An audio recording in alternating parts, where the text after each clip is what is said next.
All right, I am back with some more boxing. I got an update for you. Devin the Dream Haney is getting some work in with boxing legend Sugar Shane Mosley. You never know. Devin Haney is spending some time with Sugar Shane Mosley in Big Bear as he prepares for his comeback fight. Make sure you guys subscribe. Hit the thumb up button and the bell icon so you do not miss a thing. I repeat, Devin Haney is spending time training with Sugar Shane Mosley, getting some tips. Now, I haven't really heard Devin do an interview and speak on it. I don't believe that Shane Mosley is his head trainer or anything. However, he's a legend in the sport, a legend in the game, so he's just trying to extract information. And, Sugar Shane Mosley has had a storied career. He's lost to Floyd and Pacquiao, so he's had losses, Winky Wright, Vernon Forrest. So maybe he wants, a second set of eyes from a legend and pointers on how to bounce back when you're counted out, things like that. Because Shane Mosley, if you remember, he destroyed Antonio Margarito. And that was a fight where they're like, nah, there's no way Shane can beat him. You know what I mean? And Shane whooped Antonio Margarito. So I see nothing wrong with Devin Haney going to a legend of the sport. I've had the pleasure of watching Shane Mosley spar before. Great guy, great boxer, you know what I mean? Great boxer, even greater guy, greater man, you know what I mean? So that's my thoughts on Shane Mosley. I definitely believe he has tricks of the trade. And it is a little bit interesting because I remember Shane Mosley was doing interviews and he was talking about pretty much why Ryan had so much success.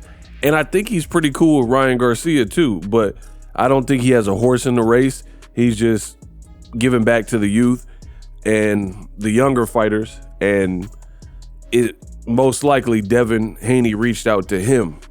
So all seems fine and dandy. However, and for me, there is a big however. I tell you guys all the time on my channel that I hold people to their words. They are not my words. I didn't make up this, that, and the third. I hold people to standards that are set up and optimized from them. So if you say, if a person says, hey, I'll pick you up at 10 a.m. sharp, that's what I'm expecting.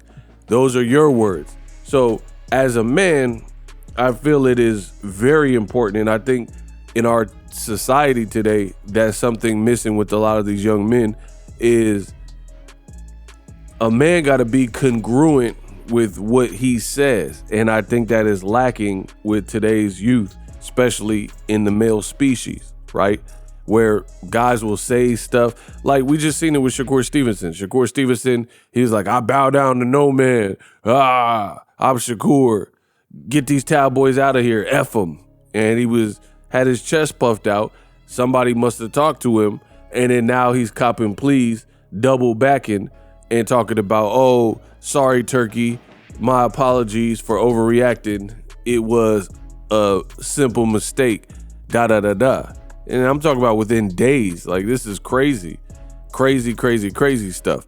So as it pertains to Devin Haney, because that's Shakur Stevenson, I know some of you guys are like, oh, come on. What does that have to do with Devin Nego?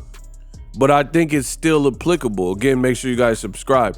The reason I think it's applicable is because if you listen to the words, not Boxing Ego's words, I mean, listen to me too, because I'm that dude. I'm the best in the business, and it's not even close. But if you listen to what Team Haney said, they basically have said, we are not feeling any type of way. We simply had a tough fight because Ryan cheated. Osterine was not on an even playing field. We were duped. We were cheated. We wouldn't have taken the fight had we known that Ryan was going to be on something. Yada, yada, yada. So they are saying that they lost or had that performance solely pretty much because Ryan was a juice head. right? And he was on something, and it makes it impossible to win under those circumstances, which I've already went over several times. That's not true. You have Frank Martin, who's now at the 140-pound division. Frank Martin faced Michel Rivera, bigger, guy who's strong, athletic, was undefeated, and he later tested positive. And that was Frank Martin, one of his best performances, where it was a 50-50 fight going in. So we know that even on PEDs, and this is not a cosign to taking cheating or banned substances, but to lament that the only reason you lost, you could have done nothing else different, you only lost because of Ryan Osterine, I think is a stretch, and I've already went over that. But as it pertains to Devin Haney, what's really interesting here to me is, even if that is your standpoint, Ryan's a big fat cheater, that's why we lost, it seems like Devin Haney is making a lot of changes for somebody who believes that. So you look at his physique. Before, he was ballooning up and he was looking like not as dialed in and as lean. Now he's looking super lean and like he's keeping his actual weight down, the number down. Also, you're enlisting the services of a lot of people, right? Floyd Mayweather's former trainer, right-hand man that did the body shield, Nate Jones, an Olympian. Sugar Shane Mosley. You've been in Freddie Roach's gym, you know, so you're like tapping in with all these people and getting all these pointers, and you're supposed to learn, you're supposed to grow. I don't have a problem with that. The point I'm making is very simple if you pay attention. All I'm saying is, for somebody who says that they don't need to change, Devin seems to be making a lot of changes. So that to me is an inconsistency. They're saying Ryan cheated, that's why we look how we look, but then they're bringing in all these different people and different sets of eyeballs. You've seen Devin Haney also jump back in, and he was training with Mickey Bay.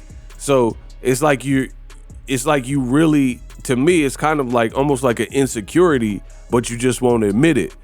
That's what it seems like to me, an insecurity in terms of maybe your confidence is not fully there and you want to button up and make sure you're ready. So you're enlisting the services of everybody else, which again is cool, but just say what it is.